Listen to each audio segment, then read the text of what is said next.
pertama-tama organisasi ini harus koheren, harus padu. Kalau PBNU-nya A, ranting harus A. Ya. Itu berarti PWNU, PCNU, MWC, sampai ranting semuanya A. Tidak boleh ada yang lain.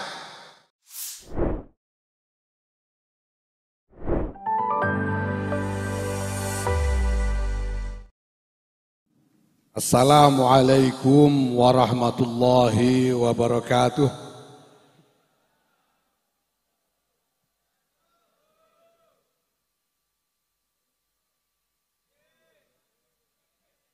Alhamdulillah wa syukurillah wa salatu wassalamu ala rasulillah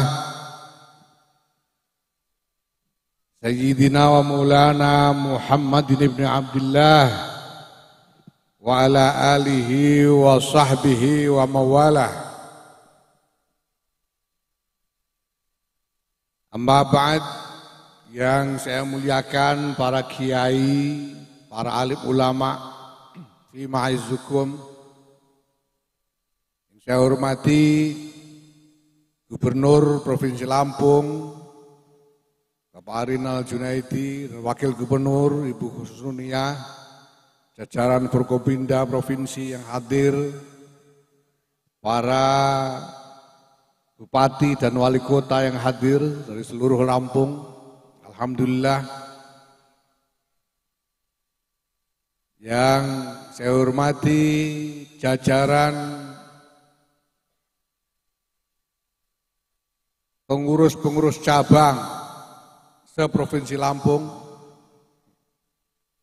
yang saya banggakan jajaran pengurus MWC se-Provinsi Lampung,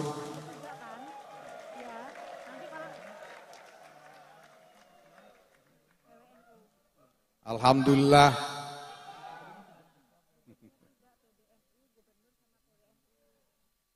Saya kira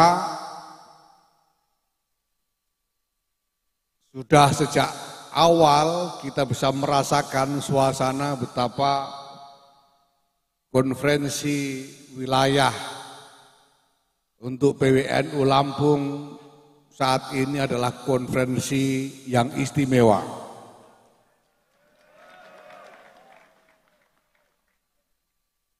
Ini adalah pembukaan konferensi yang paling banyak dihadiri oleh jajaran pengurus besar Nahdlatul Ulama.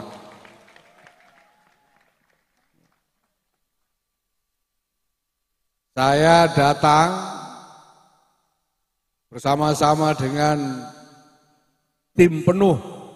Ini tim yang luar biasa, belum pernah seperti ini.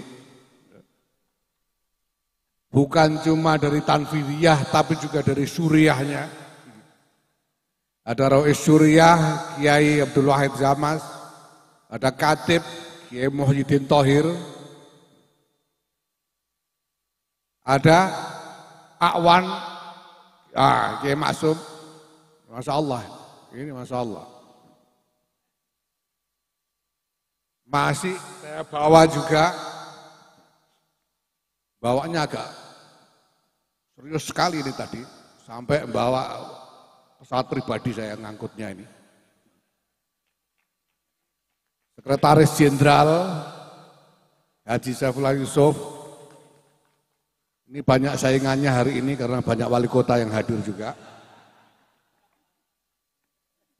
Karena Sekjen ini juga wali kota Pasuruan.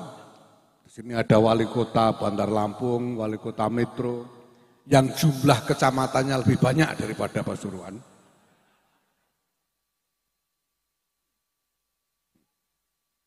Ada Bendahara Umum Pak Gudvan Arif,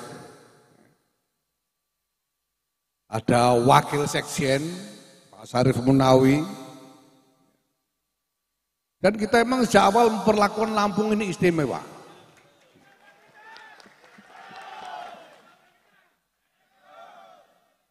Sampean bisa lihat, cek di sekretariat SK-SK caretaker PWNU di seluruh Indonesia. Tidak ada caretaker sekuat caretaker Lampung ini.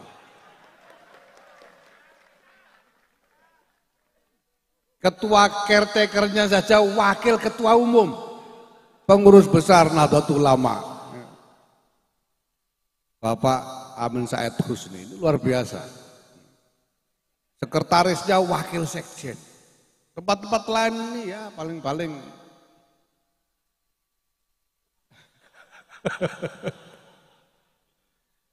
pokoknya ini istimewa. Makanya sejak awal auranya istimewa. Saya sudah kaget-kaget tadi. Begitu datang langsung ada pembagian jaket seragam. Luar biasa ini. Ketua caretaker ini. Baru belakangan saya tahu ternyata yang membuatkan ini Wali Kota Bandar Lampung. Terima kasih Bu Eva.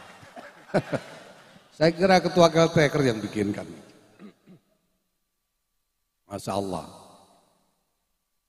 Dan kita sediakan waktu untuk pelaksanaan Conferwil ini dalam momentum yang juga istimewa. Ini adalah 11 Muharram 1445 Hijriah. Baru kemarin kita memuliakan hari Asyura. Jadi konferensi wilayah PWNU Lampung ini diselenggarakan pada permulaan dari tahun kedua di abad kedua Nahdlatul Ulama. Maka dengan ini saya ucapkan selamat datang di abad kedua Nahdlatul Ulama.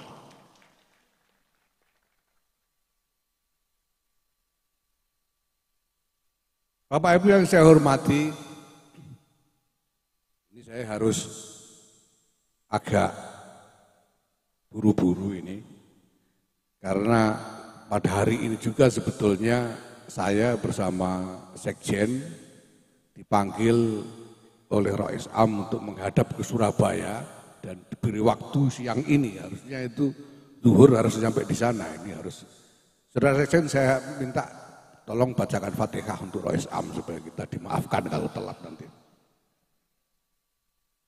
Jadi Bapak Ibu sekalian yang saya hormati, tadi sudah diputarkan video dari penjelasan Syekhina Kiai As'ad Syamsul Arifin tentang bagaimana asal-usul beliau diutus oleh Syekhina Muhammad Khalil bin Abdul Latif untuk mengantarkan tongkat kepada Hadratus Syekh Kiai Muhammad Hasyim Asy'ari. Dan dengan tongkat yang dibawa itu disertakan pula satu ayat Quran yang tadi sudah kita lihat bersama. Tadi nonton beneran enggak ya? Yaitu bahasa Madura, tapi sudah ada terjemahnya tuh tadi, sehingga kita bisa memahami semua. Memang istimewa ini. Ini wakil ketua umum yang jadi ketua caretaker ini orang Madura juga sebetulnya. Ya, jadi agak memang istimewa ini wakil ketua umum satu ini.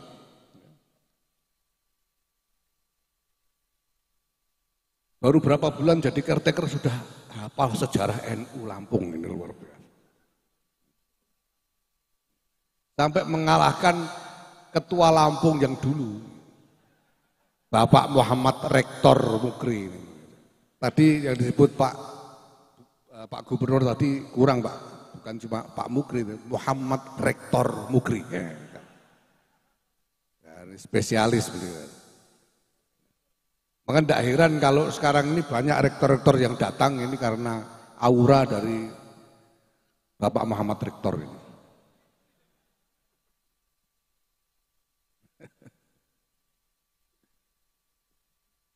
Jadi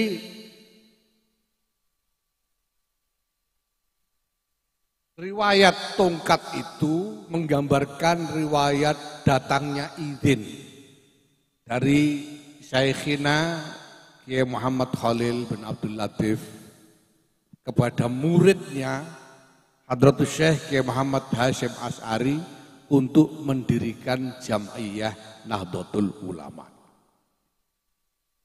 Nah, izin itu dalam balaghah itu juga bisa bermakna amar. Diizinkan itu bisa berarti diperintahkan. Maka izin untuk mendirikan jam'iyahnya para ulama yang kemudian diberi nama Nahdlatul Ulama ini sebetulnya juga perintah dari Syekhina Kiai Muhammad Khalil kepada muridnya yaitu Hadratus Syekh Kiai Muhammad Hasyim Asy'ari. Dan tamsil dari perintah itu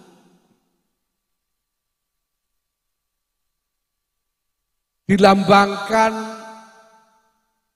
ke dalam tongkat dan ayat yang disertakan bersama tongkat itu.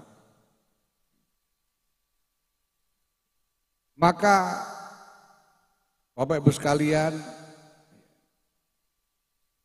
ayat yang menyertai tongkat itu, makna dari ayat yang disertakan bersama tongkat tadi itu, itulah yang saat ini menjadi pegangan pengurus besar Nahdlatul Ulama di dalam membangun agenda-agenda strategis ke depan. Nahdlatul Ulama ini harus bisa menjadi tongkat. Tongkat yang gunanya sebagai alat untuk bertelekan supaya langkah kita tetap mantap di dalam medan yang seperti apapun juga. Tongkat yang atawakka'u 'alaiha. Tapi juga tongkat yang bisa digunakan untuk menggembala, memenuhi kebutuhan-kebutuhan dari gembalanya. Wa ahussu biha 'ala ghanami. Dan harus bisa dimanfaatkan untuk berbagai macam keperluan-keperluan lainnya, waliya fiha ma'aridu ukhra. Tongkat yang kemudian oleh Allah Subhanahu wa taala ditambahkan ke dalamnya satu mukjizat. Sehingga tongkat ini bisa menjelma menjadi keajaiban yang luar biasa. Qala alqiha ya Musa fa alqaha fa idza hiya hayyatun tas'a. Tongkat ini kalau dalam keadaan tertentu ketika dibutuhkan bisa dilempar untuk kemudian bisa berubah menjadi ular. Ular yang kemudian memakan ular sihir. Karena ini adalah ular mukjizat. Tapi sudah itu, kalau sudah selesai hajatnya, ya fakhudha wala takhaf. Pegang lagi dan jangan takut. Sanu'iduha siratal ula. Nah, ayat inilah kemudian Bapak Ibu sekalian yang diupayakan oleh pengurus besar Nahdlatul Ulama untuk diterjemahkan ke dalam agenda-agenda konsolidasi organisasi. Supaya jam'iyah ini bisa digerakkan untuk menghadirkan maslahat-maslahat yang besar sesuai dengan ukuran dari jam'iyah ini sendiri. Sesuai ukuran jam'iyah ini sendiri karena jam'iyah ini sudah menjadi jam'iyah yang luar biasa besar ukurannya. Maka organisasinya juga harus ditata sedemikian rupa supaya menjadi organisasi yang padu. Atau istilahnya saya ulangi bolak-balik di berbagai tempat harus menjadi organisasi yang koheren. Yang koheren, padu. Artinya setiap bagian dari organisasi ini harus bisa bergerak satu sama lain dalam irama yang rapi. Irama yang tertata. Menuju ke arah bersama yang sudah ditentukan sebelumnya. Jangan sampai bagian-bagian organisasi ini bergerak ke sana kemari tanpa terhubung satu sama lain, kacau balau, yang satu tidak tahu urusan yang lain, mencari arah sendiri-sendiri dan lain sebagainya. Ini jangan sampai. Organisasi ini harus menjadi organisasi yang koheren. Karena kalau kita tidak koheren, tidak bisa dipakai untuk telekan, tidak bisa jadi tongkat. Tongkat yang bisa dijadikan telekan itu ya tongkat yang kurang lebih lurus, yang kokoh, kuat. Kalau tongkatnya terlalu bulat, habis itu keropos lagi, mana mungkin bisa dijadikan untuk telekan. Tongkat itu bisa dijadikan sebagai alat. Jadi ahusyu itu memukul-mukul ujung ranting untuk merontokkan daun-daun muda yang nantinya digunakan untuk makanan bagi gembala. Itu ahusyu biha ala ghanami. Ya kalau tongkatnya bulat, melengkung-melengkung tidak karuan, bagaimana mau dipakai untuk menyengget daun-daun di pepohonan? Tidak mungkin bisa. Di pertama-tama ini harus jadi tongkat yang kokoh betul. Yang bisa digunakan untuk segala macam keperluan. Bisa dijadikan alat untuk memikul. Bisa dijadikan alat untuk macam-macam keperluan. Ini tongkat Nabi Musa yang harus kita wujudkan sifat-sifatnya ke dalam organisasi ini. Maka pertama-tama organisasi ini harus koheren, harus padu. Kalau PBNU-nya A, ranting harus A. Ya. Itu berarti PWNU, PCNU, MWC, sampai ranting semuanya A. Tidak boleh ada yang lain. Ini namanya koheren. Ya. Kalau PBNU bilang berangkat, semua berangkat.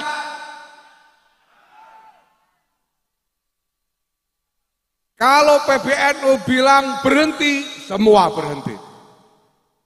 Ini namanya koheren. Bukan hanya itu, bukan hanya itu. Kalau diperlukan pada suatu keadaan harus berbagi tugas.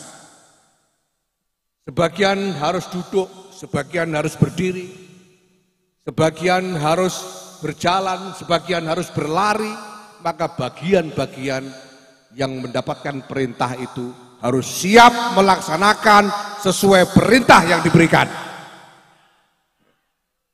Ini adalah organisasi yang koheren. Itu sebabnya Bapak Ibu sekalian, untuk mewujudkan koheren tadi itu, koherensi itu, kita butuh 3 macam disiplin. Yang pertama adalah disiplin norma. Disiplin norma. Norma itu apa? Norma itu nilai-nilai yang jadi pegangan. Norma itu 2 macam. Ada norma-norma yang tertulis, ada norma yang tidak tertulis. Ada norma-norma yang merupakan aturan-aturan, ada norma yang merupakan adab. Norma yang merupakan adab, sopan santun, akhlak.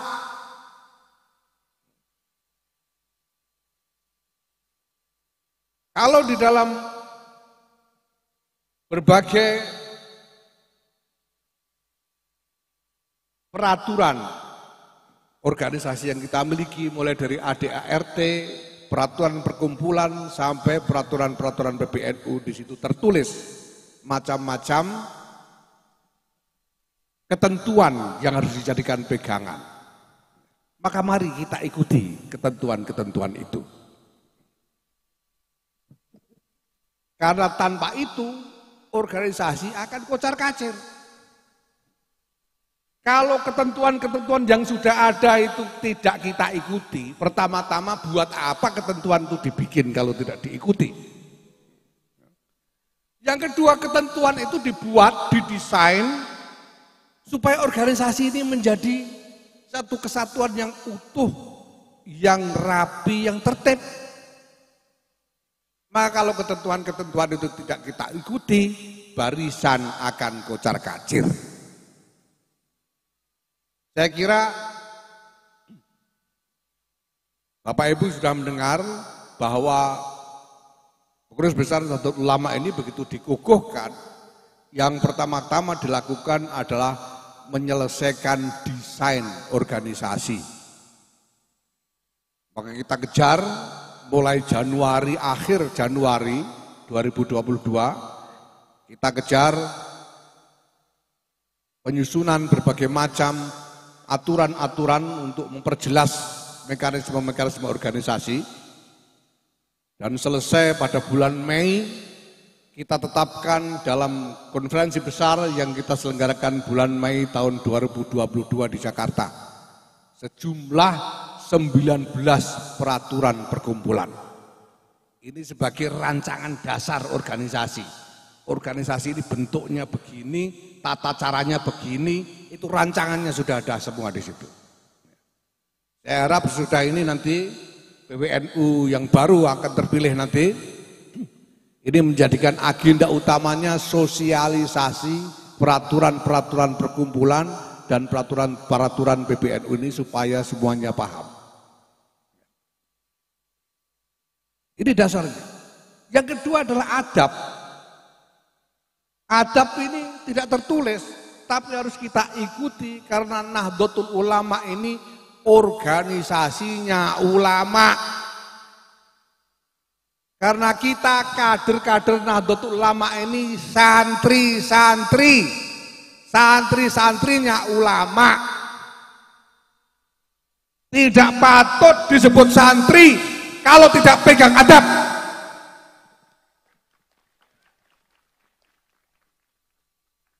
Santri harus memegang teguh adab, baik adab kepada sesama maupun lebih-lebih adab kepada guru, adab kepada pemimpin. Ini harus dipegang. Dalam keadaan apapun, boleh saja kita berbeda pandangan, berbeda pendapat, boleh ada hal-hal yang harus disampaikan sebagai kritik misalnya, tapi semua harus dilakukan dengan adab.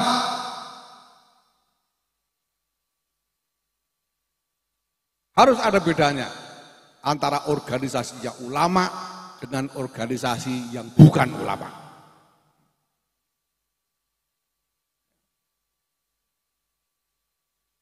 Kalau ada yang katanya santri, bahkan ada yang sudah dipanggil kiai tapi tidak pegang adab, percuma dia mengaji. Ya, disiplin norma yang pertama. Yang kedua, disiplin agenda. Disiplin agenda-agenda itu apa? Agenda itu program-program. Kalau program-program agenda-agenda itu sudah ditetapkan, jalankan sesuai dengan yang sudah ditetapkan itu. Jangan bikin agenda-agenda sendiri, jangan bikin program-program sendiri. Ini disiplin agenda. Dan yang ketiga adalah disiplin kepemimpinan.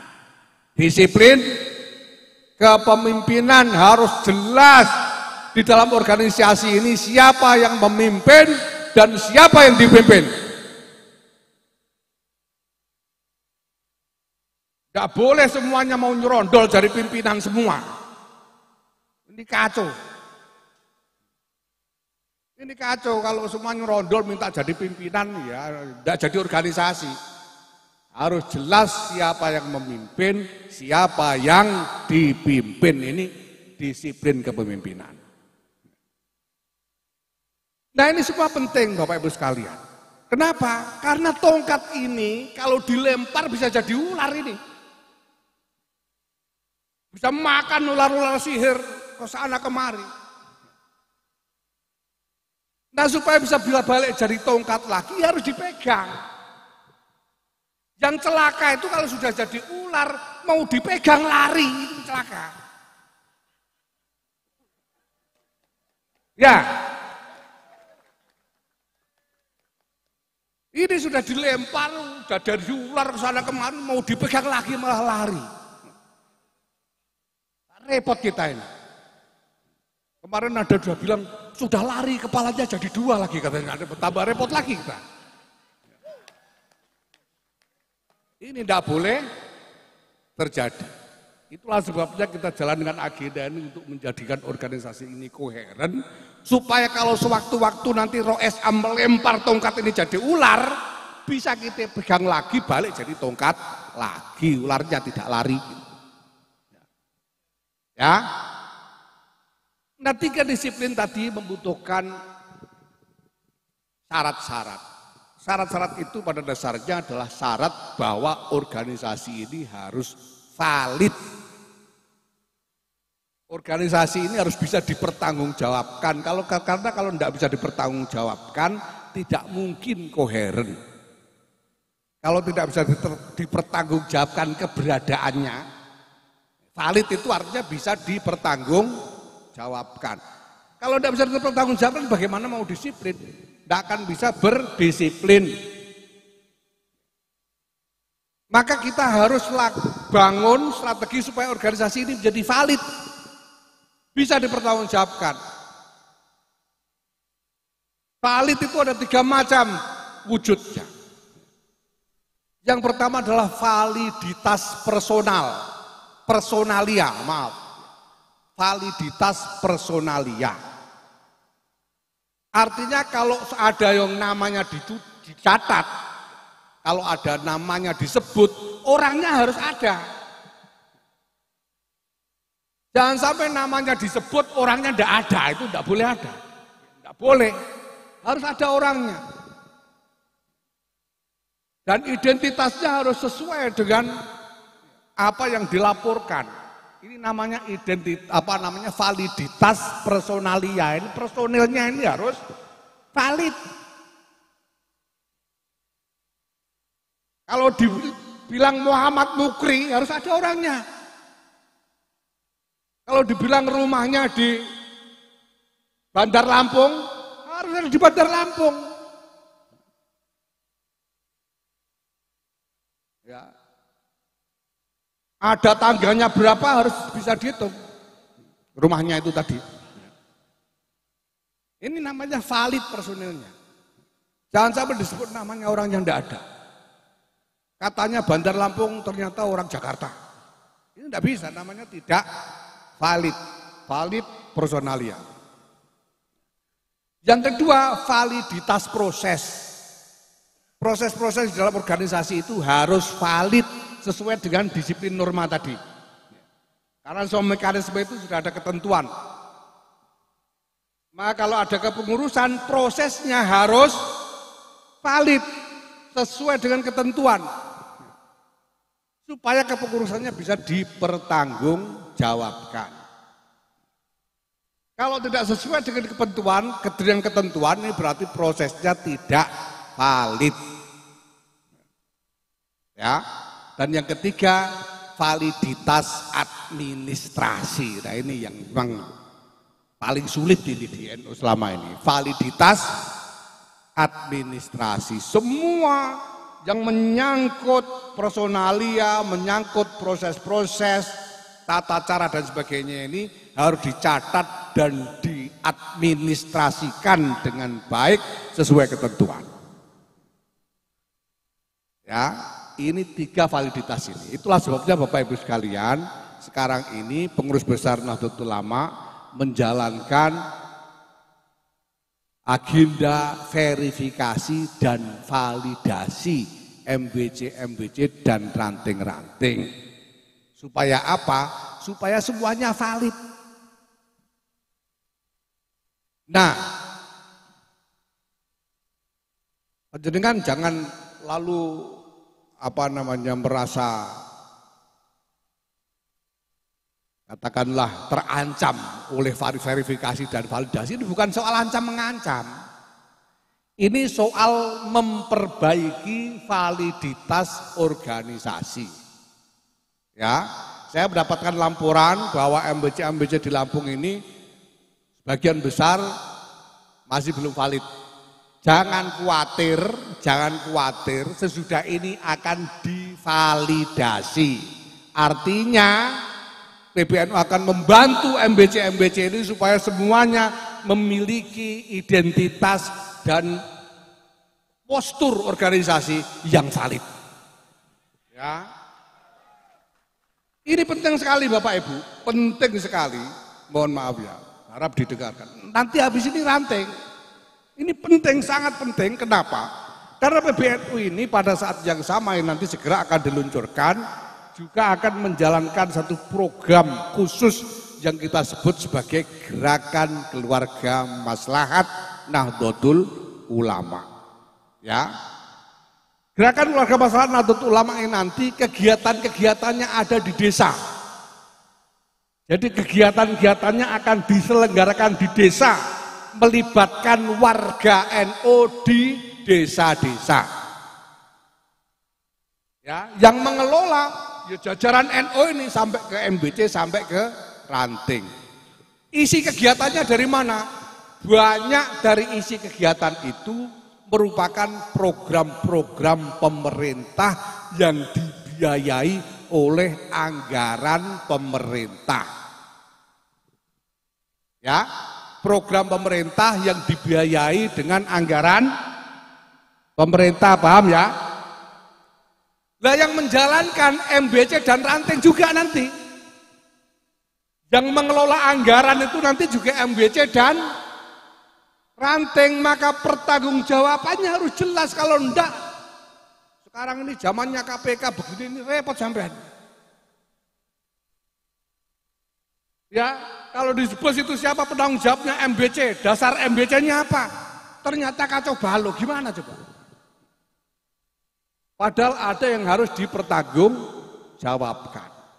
Ya, maka jangan khawatir, nanti sudah ini PBNU akan segera melaksanakan supervisi dan pendampingan untuk menvalidkan MBC dan ranting-ranting kita semua.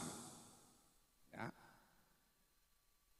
Nah, Bapak Ibu sekalian yang saya hormati, ya, ada paket strategi besar yang sebetulnya dibangun oleh PBNU ini sebagai kerangka besarnya. Kalau tadi sudah saya sebut tentang disiplin atau tentang koherensi dan validasi tadi, itu baru sebagian dari rangkaian strategi yang sedang dijalankan bersamaan oleh PBNU. Selain soal koherensi dan validasi ini, PBNU juga gencar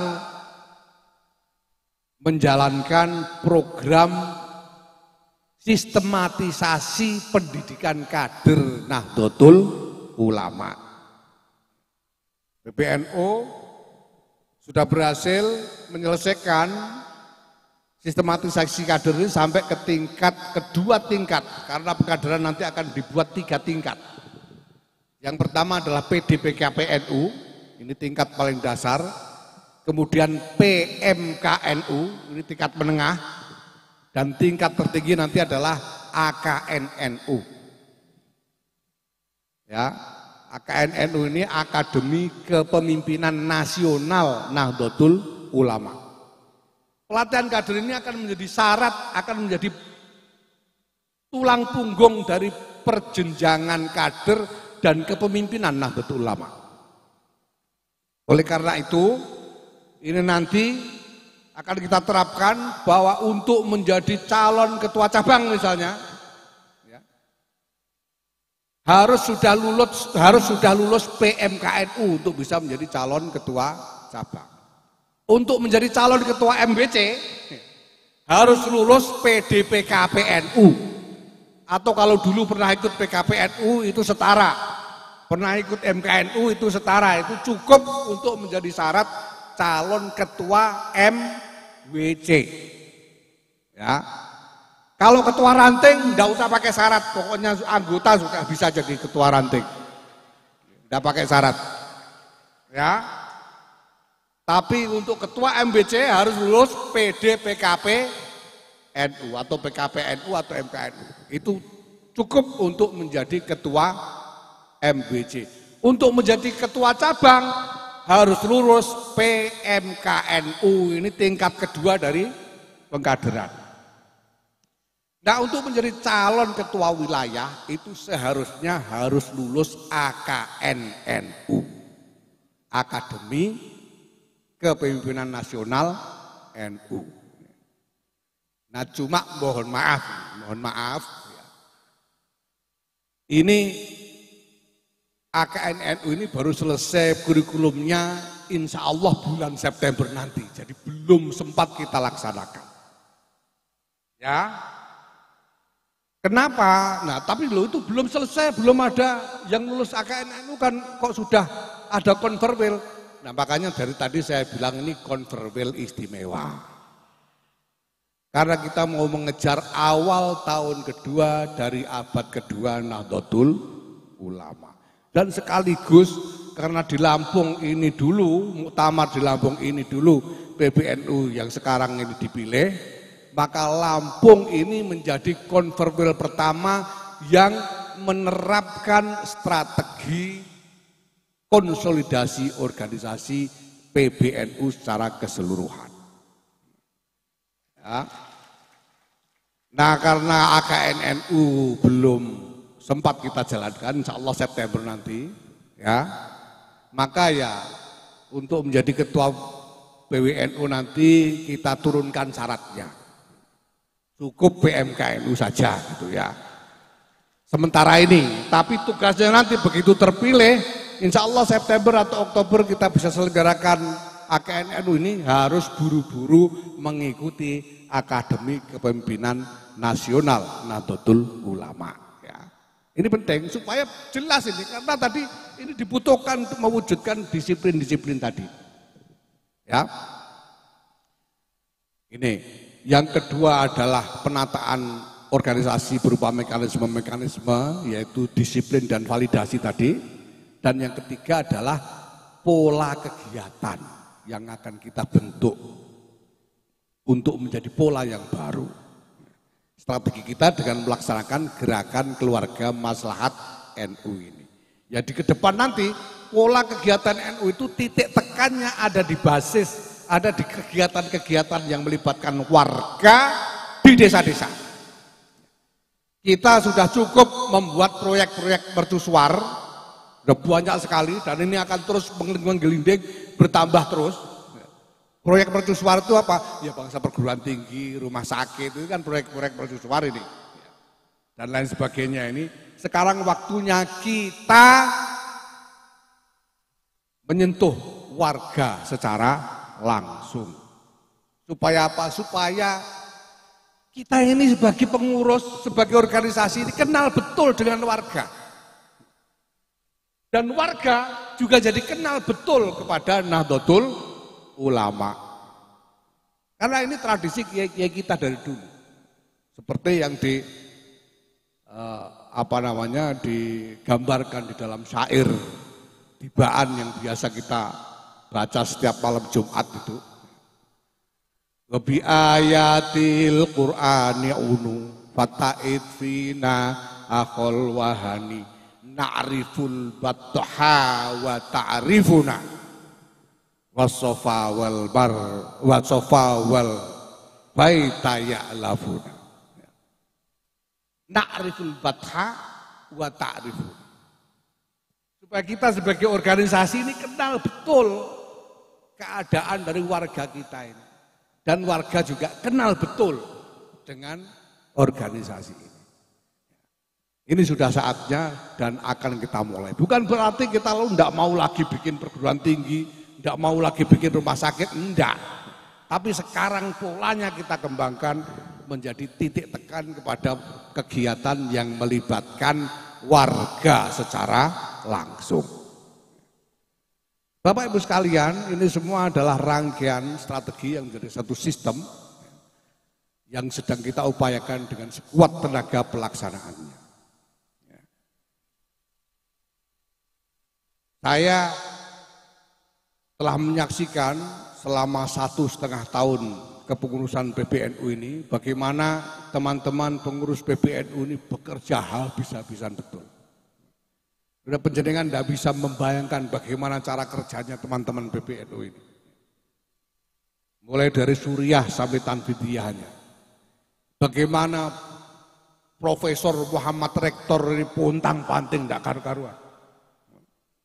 Beliau ini sekarang menjadi salah seorang penanggung jawab dari penataan organisasi, karena itu dalam berbagai konferensi yang kita laksanakan di berbagai daerah, kita tugaskan untuk menjadi penanggung jawab proses konferensi-konferensi itu. Ini Pak Muhammad Rektor. Dia masih merangkap, kita minta untuk membenahi sejumlah perguruan tinggi di lingkungan NU, sampai nyambi-nyambi rektor sini, rektor sana. Maka kita beri nama Muhammad Rektor, karena spesialis rektor. Bagaimana Wakil Ketua Umum Pak Amin Said Rusni ini, yang dia harus mengkurasi berbagai macam kerjasama dengan hampir semua kementerian, menjabarkannya menjadi program-program konkret dan seterusnya, masih kita suruh jadi caretaker Lampung coba. Ini jungkir balik setengah mati teman-teman. Ya saya sendiri seperti kita lihat nanti ya, saya ini harus datang pakai pesawat jet pribadi hari ini. Ini karena terpaksa. Terpaksa karena kalau pakai saat komersial nggak nututi. Karena memang pekerjaan begitu banyak dan teman-teman bekerja dengan komitmen, dengan dedikasi habis-habisan. Dan hari ini saya merasa sangat berbesar hati dan bangga sekali bahwa di Lampung ini bukan hanya PCNU-PCNU-nya, tapi MWC-MWC-NU semuanya bersemangat untuk mengusung agenda-agenda NU untuk memperjuangkan masa depan yang lebih baik bagi kita bersama insya Allah. Dari Jakarta terbang ke Lampung, dari Lampung ke Surabaya. Ya memang mau suatu Islam ini nanti ya. Wallahul muwaffiq ila aqwamit thoriq. Wassalamualaikum warahmatullahi wabarakatuh.